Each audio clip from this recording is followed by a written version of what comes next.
ओम नमो भगवते वासुदेवाय। श्रद्धालु भक्तों, श्रीमद् भागवत महापुराण के चतुर्थ स्कंद के 29वें अध्याय के अंतर्गत पुरंजनोपाख्यान का तात्पर्य का वर्णन है। इसके पूर्व जहाँ तक आप कथा श्रवण कर चुके हैं उसके आगे का प्रस्तुतिकरण करता हूँ।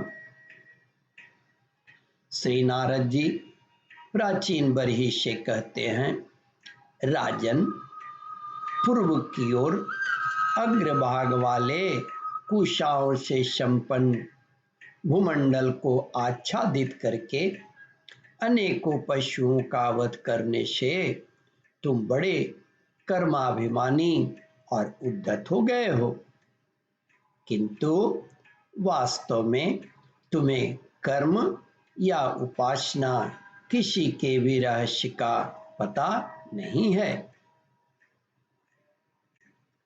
वास्तव में कर्म तो वही है जिससे श्री हरि को प्रसन्न किया जा सके, और विद्या भी वही है जिससे भगवान में चित्त लगे। श्री हरि संपूर्ण देहधारियों के आत्मा, नियामक और स्वतंत्र कारण हैं।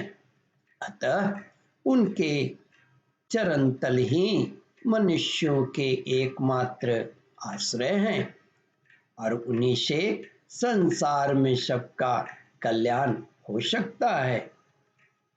जिससे किसी को अनुमात्र भी भय नहीं होता, वही उसका प्रियतम आत्मा है।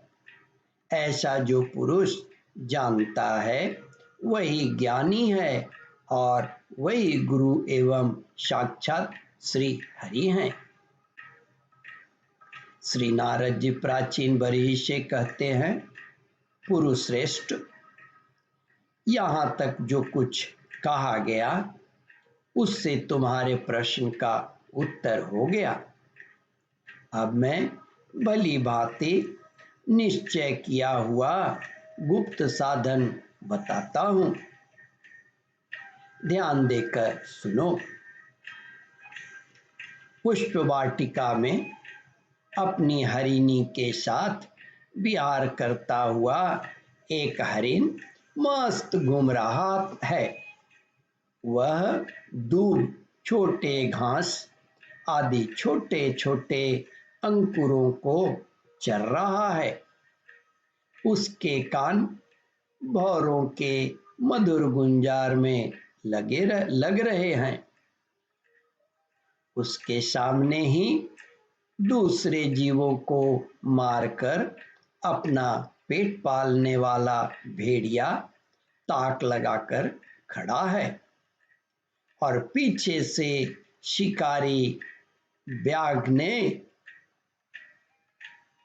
बींधने के लिए उस पर बाण छोड़ दिया है। परंतु हिरण इतना बेसुध है कि उसे इसका कुछ भी पता नहीं है। एक बार इस हरिणी की दशा पर विचार करो। श्री नारद जी प्राचीन बरही से कहते हैं, राजन, इस रूपक का आश्चर्य सुनो। यह मित्रपरायण हरिण तुम ही हो। तुम अपनी दशा पर विचार करो। पुष्पों की तरह ये स्त्री आदि केवल देखने में सुंदर हैं। इन स्त्रियों के रहने का घर ही पुष्प वाटिका है।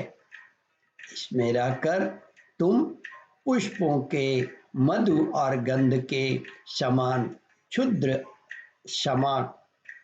क्षुद्र सकाम कर्मों से फलस्वरूप जीव और ज्ञानेंद्रियों को प्रिय लगने वाले भोजन तथा स्त्री संग आदि तुच्छ भोगों को ढूंढ रहे हो।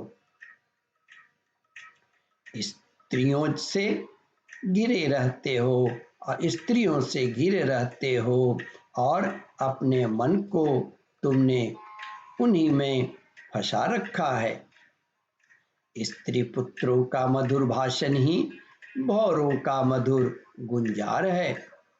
तुम्हारे कान उसी में अत्यंत आसक्त हो रहे हैं। सामने ही भेड़ियों के झुंड के समान काल के अंश दिन और रात तुम्हारी आयु को हर रहे हैं, परंतु तुम उनकी कुछ भी परवाह न कर गृहस्थी के सुखों में मस्त हो रहे हो। तुम्हारे पीछे गुपचुप लगा हुआ शिकारी काल छिपे हुए बाण से तुम्हारे हृदय को दूर से ही बिंद डालना चाहता है।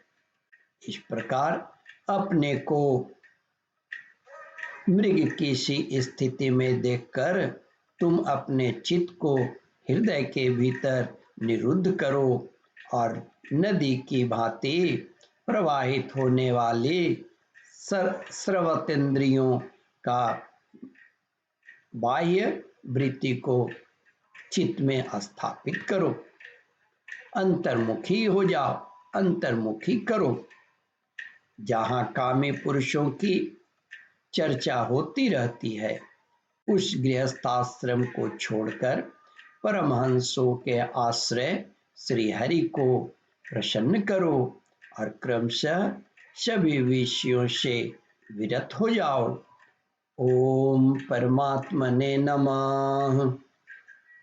श्रद्धालु भक्तों, इस कथा को ध्यानपूर्वक श्रवण मनन और इसका चिंतन करें।